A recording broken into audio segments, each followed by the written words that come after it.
Binahagi ni Kim Chu ang pasilip sa kanyang bagong vlog, kung saan makikita ang kanyang guest. Sa unang pagkakataon ay nakasama niya si Vic Soto sa kanyang vlog, na makikitang game sa kakulitan ni Kim sa naturang video. Ayon pa kay Kim, unang beses niya palang makakasama si Bossing, ngunit aniya pakiramdam niya ay matagal niya na itong kakilala.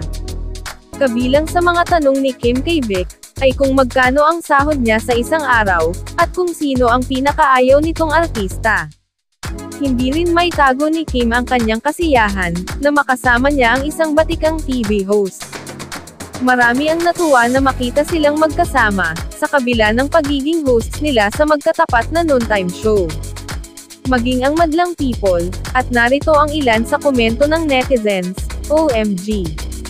I can't contain my excitement having two of my favorites in one frame. Hay grabe Kim, iba ka talaga. This is such a joy to watch content, I can't wait. Teaser pa lang riot na, kinilabutan ako paglabas ni Bossing sa screen. So happy. Sana magkapelikula sila ni Kim.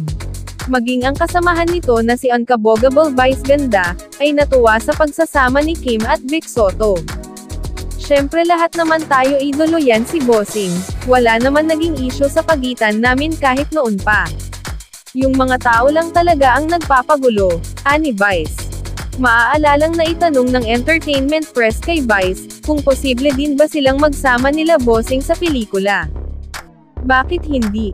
Ang naging sagot ni Vice, wala namang imposible.